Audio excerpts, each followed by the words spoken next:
les approvisionnements, la maîtrise des informations. Les étapes de la vie d'un stock. Le stock de roulement, le stock d'alerte, le stock de sécurité, le stock minimum. Le stock de roulement. Le stock de roulement peut se définir comme la quantité maximum d'un bien stocké pendant une période. Le stock maximum pour faire face à la consommation d'une période, surtout la période de la haute saison. Le stock d'alerte. Le stock d'alerte constitue le niveau de déclenchement d'une commande en vue d'un réapprovisionnement qui permettra de reconstituer le stock de roulement. Le stock d'alerte, quand on arrive à ce stock, là, à ce moment, il faut passer des commandes. Le stock de sécurité. Le stock de sécurité est le niveau de stock en dessous duquel il ne faut pas descendre, sous peine de prendre des risques de rupture. Ce stock de sécurité permet également de se prémunir contre un éventuel retard de livraison. Autrement dit, le stock de sécurité permet de faire face à la fois au fonctionnement normal et aux aléas pouvant survenir. Le stock de sécurité nous permet de faire face à un retard de livraison.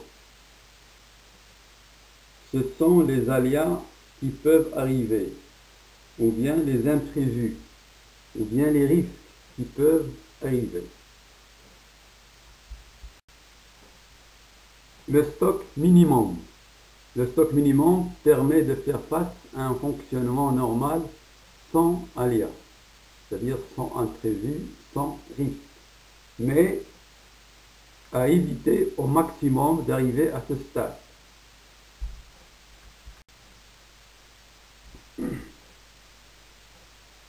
Schéma des étapes de la vie d'un stock. On commence par le stock de roulement, c'est-à-dire le stock maximum, et ensuite la flèche. On descend, il y a le stock d'alerte. Après, on suit la flèche, il y a le stock de roulement moyen, égal la moitié du stock maximum. Donc on suit la flèche, on suit l'épuisement du stock, on arrive au stock de sécurité. Après le stock de sécurité, il y a le stock minimum. Et bien sûr, on suit la flèche, en bas de la flèche, il y a le stock 0, niveau 0, c'est-à-dire la rupture. Ça veut dire qu'il n'y a plus de marchandises, plus de stock. Évaluation des entrées et sorties de marchandises. On commence par la première méthode du prix moyen pondéré, le PMP.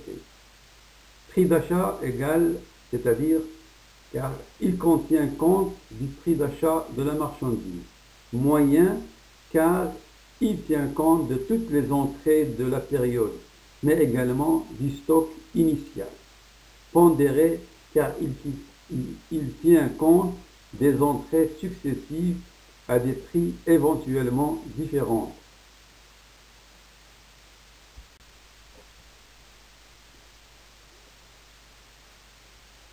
On passe à la méthode du prix moyen pondéré, le PMP. On passe à l'application. Le 1er janvier, ça veut dire facture numéro 5, il y a une entrée de 2000 kilos à un prix unitaire de 5 dirhams, montant 10 000. Cette entrée de stock va directement à l'entrepôt, c'est-à-dire au stock. Le 15 janvier, il y a une sortie, il y a un bon de sortie numéro 15, une sortie de 500 kilos, à un prix unitaire moyen de 6,379.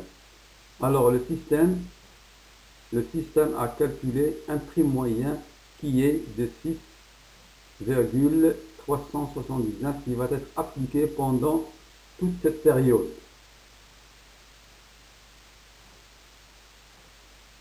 Sortie de 500, le 15, sortie de 500 kilos, 500 moins les 2000, le reste au stock c'est 1500 kilos.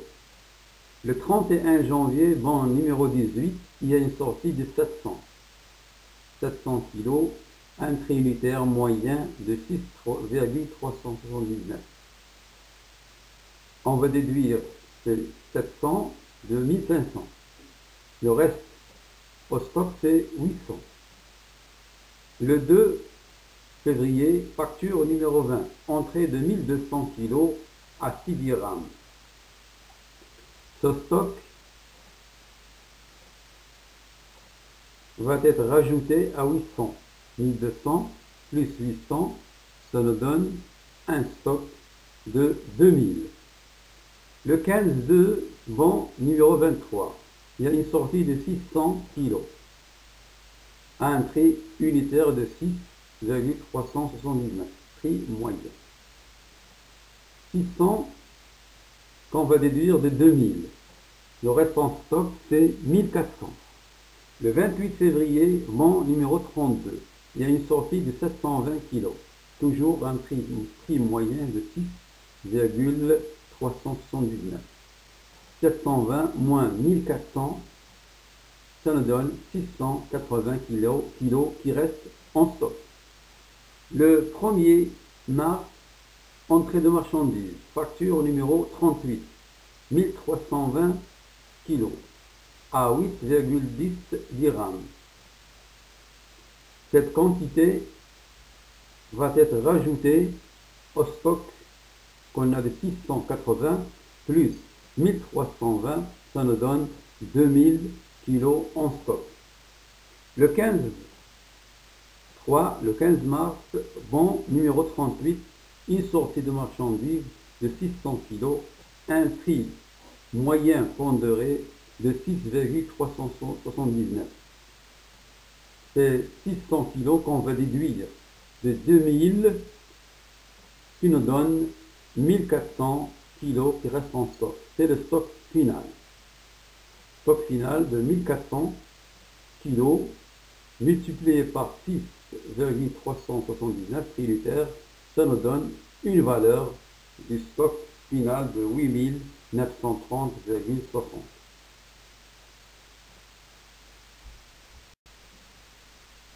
On passe à notre méthode du premier entrée, premier sortie, FIFO. First in, first out. Les sorties sont évaluées à des prix unitaires différents de la méthode du prix d'achat. Les stocks à certains dates constitués de 1 ou plusieurs lots à des prix différents.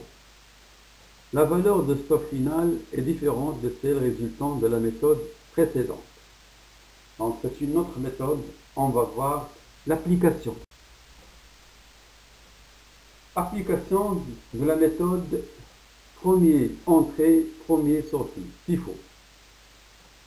Le 1er janvier, facture numéro 5, il y a eu une entrée de 2000 kg à 5 dirhams, total 10 000. Cette entrée de marchandises va directement dans les entrepôts, dans les stocks. Le 15 janvier, bon numéro 15, il y a une sortie de 500 kg. 500 qu'on va déduire de 2000, un prix unitaire de 5 dirhams, 2000 moins 500, le reste en stock c'est 1500 kg. Le 31 janvier, bon numéro 18, il y a une sortie de 700 kg. 700 qu'on va déduire de 1500 à un prix unitaire de 5 dirhams. Le reste en stock, c'est 800 kg à 5 dirhams le kilo. Le 2 février, facture numéro 20, entrée de 1200 kg à 6 dirhams. Cette quantité va directement en stock. Le 15 février, bon numéro 23, il y a une sortie de 600 kg à 5 dirhams. Donc 600 kg qu'on va déduire du stock de 800 à 5 dirhams toujours, 800. Donc on va déduire 600 kg de 800. Reste en stock 200 kg à 5 dirhams. Le 28 février, vent numéro 32, il y a une sortie totale de 720 kg. C'est-à-dire 200 kg plus 520. On prend les 200 kg qu'on va déduire. On a là au stock 200 kg à 5 dirhams. Et après, on va déduire 520 kg de 1200 kg qui restent. C'est-à-dire les dernières entrées. 520 kg à 6 dirhams qu'on va déduire de 1200. Le stock qui reste au stock final, c'est 680 kg à 6 dirhams. Alors là, le stock final restant, c'est 680 kg à 6 dirhams, montant 4080.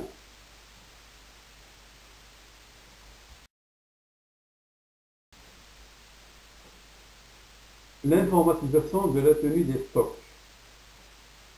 Les progrès considérables réalisés en informatique vont permettre à beaucoup d'entreprises d'utiliser l'ordinateur pour effectuer plus rapidement un certain nombre de tâches. Premièrement, mise à jour des stocks.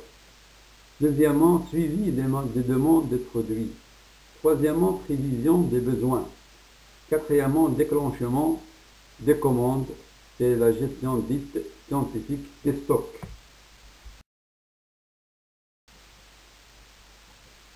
Cinquièmement, calcul au plus juste du stock de roulement et détermination du stock d'alerte.